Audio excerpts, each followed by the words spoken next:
Assalamualaikum, bertemu lagi di channel Ana Alhana. Kita masih lagi di topik Syiah. Dan Syiah ini seperti mana yang anda tahu berpecah kepada banyak puak, dikatakan 22 puak. Dan satu daripadanya ialah yang akan kita bincangkan pada hari ini, yang dikatakan juga antara yang terawal sampai di Malaysia. Mereka ialah Syiah Imamiyah. Suka saya jelaskan bahawa channel ini bukanlah bertujuan untuk mengajar ataupun menerangkan secara detail tentang topik ini.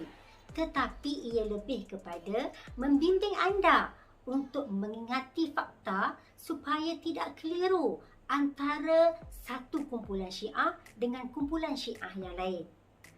Dan ia juga adalah untuk memastikan anda tidak mudah lupa terhadap fakta-fakta yang kita akan belajar nanti. Jadi, tunggu apa lagi? Jom kita lihat apakah imej visual yang saya telah lukis untuk anda, di mana imej ini memberi mesej yang tersendiri tentang Syiah Imamiyah. Jom. Okey, inilah imej-imej yang telah saya gabungkan untuk menerangkan fakta berkaitan dengan Syiah Imamiyah. Kalau kita sebut perkataan Syiah Imamiyah, mesti yang terlintas di fikiran kita perkataan imam, kan? Kita bayangkan ada imam. Sebab itulah dalam gambar yang saya lukis ini, ada gambar imam dan makmum sekali.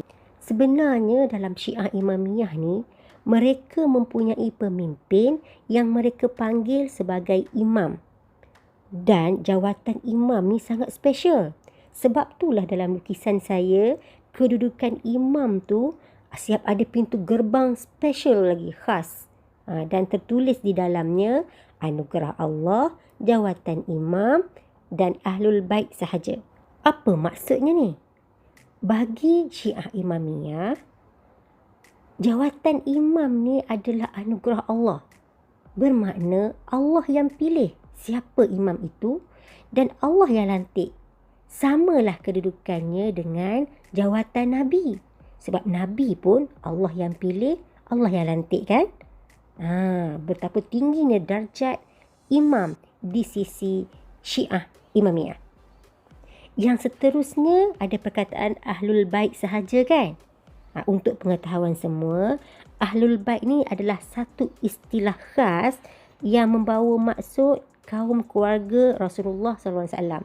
Maksudnya yang ada pertalian darah ataupun satu keturunan dengan Nabi Muhammad SAW lah. Kita panggil dia Ahlul Bait. Okey, bagi pengikut Syiah Imamiyah ni, jawatan imam hanya boleh disandang oleh Ahlul Bait sahaja. Jadi siapa yang bukan keturunan Rasulullah tidak layak untuk jadi imam mereka ataupun pemimpin mereka. Kita fokus pula pada imej seterusnya, imej imam yang tengah solat, yang di kepalanya ada songkok tertulis nombor 12. Dan dia perkenalkan diri dia, saya Mahdi. Sebenarnya imej ini cuba menyampaikan mesej bahawa bagi Syiah Imamiyah, mereka mempunyai 12 orang imam. Sebab itulah Syiah Imamiyah ni dikenali juga dengan Syiah Isna Asyariyah ataupun Syiah 12. Dan bagi mereka juga, imam ke-12 mereka yang mereka panggil sebagai Muhammad Al-Mahdi Al-Qaim Bil Hujjah namanya, imam ni akan muncul sebagai Imam Mahdi kelak. Di belakang imam tu ada makmum perempuan yang perkenalkan diri dia maksum, kan? Sebenarnya maksum ni adalah satu istilah yang mereka berikan kepada imam mereka juga. Bagi mereka, imam mereka ni maksum. Maksum ni pula maksudnya suci daripada dosa. Tak ada dosa.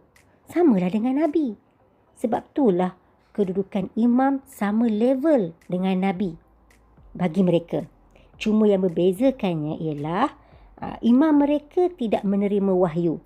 Itu sahaja beza. Nampak tak? Di sebelah imam tu ada buku tertulis hadis Ahlul Bait.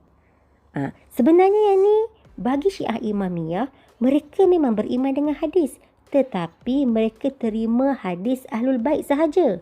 Mereka akan tolak semua hadis yang bukan diriwayatkan oleh Ahlul Bait.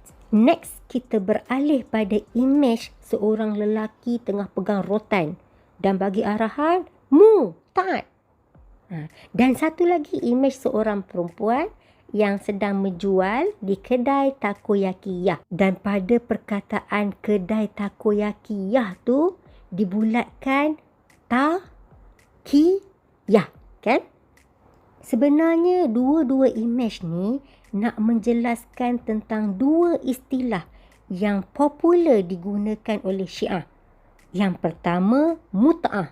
Pada perkataan muta'at tu, samalah lebih kurang bunyi dengan mut'ah. Mut'ah ni sebenarnya adalah nikah kontrak ataupun perkahwinan sementara yang dipersetujui oleh suami isteri untuk tetapkan tempoh perkahwinan mereka. Sama ada seminggu, sebulan, setahun ke, apa-apa sajalah. Dan selepas tempoh tersebut, mereka akan tercerai dan bukan lagi suami isteri. Inilah pegangan mereka yang sangat-sangat berbeza dan ditolak oleh Ahli Sunnah wal Jamaah. Istilah kedua pula ialah taqiyah yang ada pada perkataan kedai takoyakiyah tu, ya. Taqiyah ni maksud dia menyembunyikan kepercayaan sebenar mereka apabila mereka berhadapan dengan orang yang berlainan kepercayaan ataupun pegangan dengan mereka. Maknanya, mereka boleh menyembunyikan identiti Syiah mereka dan menyamar menjadi orang lain, sama ada Ahli Sunnah wal Jamaah atau sesiapa sahaja, demi menjaga keselamatan mereka. Sama ada ketika mereka diancam bahaya ataupun dalam keadaan yang biasa. Inilah pegangan-pegangan utama Syiah yang membezakan mereka dengan kita Ahli Sunnah wal Jamaah. Dah siap? Senang kan nak ingat?